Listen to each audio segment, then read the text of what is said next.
Pozdravujem sledovateľa. Dneska video na tému prvé kroky nováčika. Človeka, ktorý sa predpokladám registroval na sieťový marketing a nie len v podstate na to, že by si kúpil nejaký produkt lacnejšie a potom ste ho už nevideli. A na tom samom začiatku samozrejme tomu človeku hneď potom, ako mu príde štartovací balík, musím dohodnúť následné stretnutie. Hej. Stáva sa mi veľakrát často, že pokiaľ si nedohodnem hneď na registrácii to následné stretnutie, tak už sa mi neuskutoční nikdy. A preto to je ten prvý bod, na ktorý by som si dal naozaj pozor. A druhý bod, ktorý by som potom s ním následne rozobral na tom prvom stretnutí, tých bodov je niekoľko, ale ten úplne prvý je to, že ten človek si musí uvedomiť, a verím, že som mu to tak aj prezentoval, že sieťový marketing nie je v podstate rýchly nástroj na zbohatnutie, že si človek bude musieť naozaj prečítať nejaké nové veci, bude potrebovať jednoducho sa naučiť veci o produktoch, získať skúsenosti a vlastnú recenziu o produkte. Hej, a že pomalým tempom, alebo teda tempom, ktoré si určíme, na základe toho, čo sme sa bavili, tak v svojom meste vybudujeme nejakú prvú štruktúru, z ktorej môžeme brať neskôršie pasívny príjem. Hej.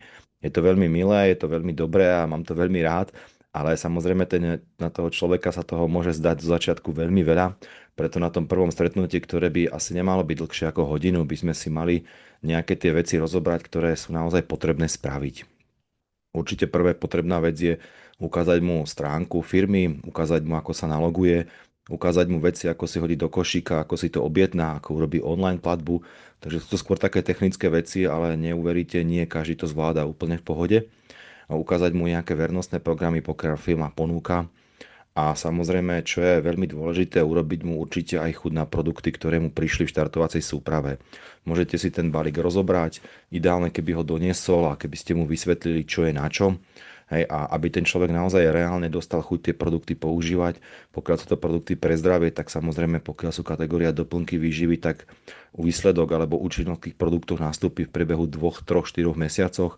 Treba si o tom otvorene povedať. Samozrejme nejakú úľavu alebo nejakú lepšiu, proste sa bude cítiť, môže pocítiť hneď v priebehu pár dní, ale nejaké výraznejšie zmeny, pokiaľ teda prídu, tak chvíľku to samozrejme trvá. Hej. Určite ho bude treba pripraviť na to, že je to obchod, ktorý doteraz nerobili a budú chvíľku potrebovať na to, aby sa tie veci naučili. A dneska každá firma v podstate ponúka rôzne vzdelávacie videá, kde sa o tých produktoch človek môže naozaj veľa dozvedieť. Je dôležité na tom prvom stretnutí, aby ste to neurobili tak, že bude mať pocit, že je toho naozaj veľmi veľa.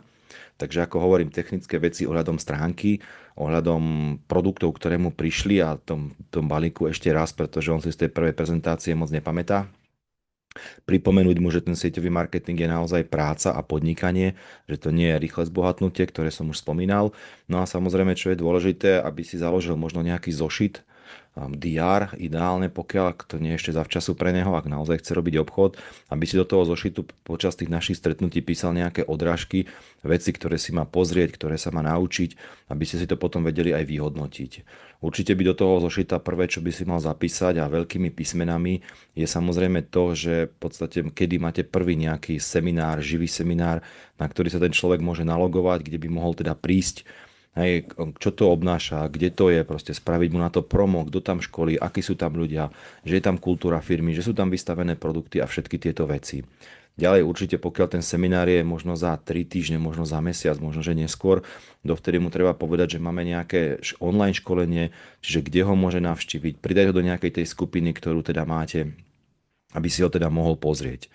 Hej, dneska vieme, že bohužiaľ nie každý, kto sa zaregistruje, je ochotný aj ďalej spolupracovať, ale vždycky je to nejaké percento a vždycky z tých zaregistrovaných ľudí možno 30% naozaj spolupracuje a robí veci, na ktorých sa dohodneme. A bohužiaľ niekedy sa stretávam s tým, že človek, pokiaľ zaregistruje jedného človeka mesačne alebo za 2 mesiace alebo po dlhom čase niekoho na robotu, tak potom všetky tie informácie, ktoré pozbieral a ktoré už niekoľko týždňov v sebe dusí, tak potom má pocit, že na toho človeka to treba všetko rýchlo vyhodiť, že ho treba v podstate hneď namotivovať, že si zmení celý život s vami, len aby to robil. Takže treba byť na tom prvom stretnutí veľmi opatrný a nejakým spôsobom to neprehnať, aby ten človek nemal pocit jednak, že je toho veľa a jednak, že je na ňo tlak.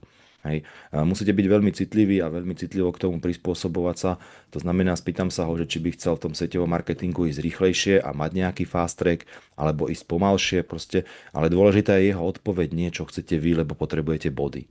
Hej, pokiaľ vám povie, že by chcel rýchlejšie, že naozaj chcel by v tom niečo za krátky čas, má teraz, ja neviem, 3-4 mesačné okno, kým si nájde novú prácu, tak mu poviem prvý základný krok toho, aby ste v podstate úspeli, či už to budeme robiť hneď od začiatku rýchlejšie alebo pomalšie, je to, aby si človek napísal prvý menný zoznam. Aj keď sa vám to zdá akokoľvek absurdné, priatelia, prvý menný zoznam je veľmi dôležitý, pretože na tom prvom alebo druhom stretnutí viete o tej firme najmenej, čiže najmenej nejakým spôsobom rozdeľujete, či by to tí ľudia robili, nerobili a v podstate tedy napíšete do toho zoznamu absolútne každého. Čím to budete robiť dlhšie a čím lepšie budete poznať produkty, tak tým v podstate sa tie mená budú písať ťažšie a bude ich čoraz menej. Hej. Verte mi, že viem, o čom hovorím. Samozrejme, že keď ten zoznam napíšete alebo dáte tomu človeku napísať, tak on nemusí okamžite tých ľudí oslovovať, treba mu to aj povedať. Len chceme, aby tam boli, zapisovať ich jednoducho nemusíte. Hej, a to je veľmi dôležité.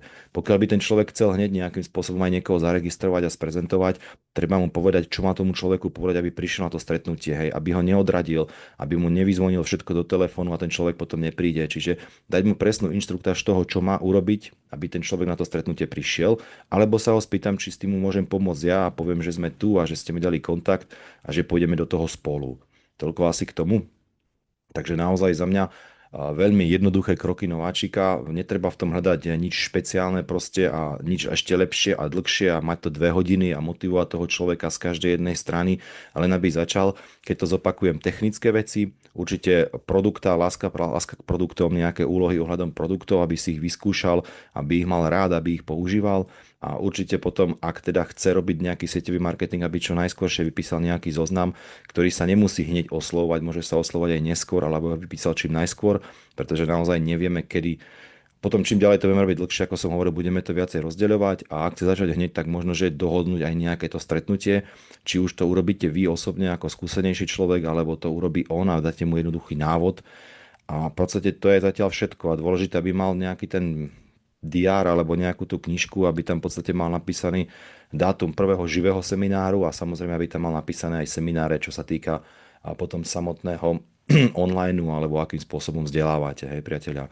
Čiže nechcem to zbytočne naťahovať, priateľa, ak vám tie videá dávajú zmysel, naozaj dajte odber, dajte like, budem veľmi rád, posuniem ma to ďalej. Pokiaľ ste video dopozerali do konca a dáva vám to nejaký zmysel, poprosím vás 3 jednotky do komentára, budem naozaj veľmi rád, kľudne mi môžete aj niektorí napísať, či sa vám podarilo niekoho rozbehnúť, alebo ako často vôbec máte nejaké rozbehy, pretože to je taktiež veľmi dôležité. Pred tým rozbehom samozrejme sú videá, ktoré si môžete pozrieť na tomto YouTube kanále, ako je vypísanie menného zoznamu, ako je vybrať si správneho sieťového marketingu najskôr, následne vypísanie menného zoznamu, potom tam máme o tému oslovenie, po oslovení máme obchodná prezentácia, sú tam aj námietky po obchodnej prezentácii a až potom môžeme toto nazvať ako štart nováčika alebo absolútne prvé kroky nováčika. Takže priateľa, ešte raz, sieťový marketing je podnikanie, nie je to nástroj na rýchle zbohatnutie a pomalými krokmi a takýmito videami sa učíme ďalej a ďalej. Ja vám prajem pekný deň a vidíme sa v ďalšom videu. Majte sa, dovidenia.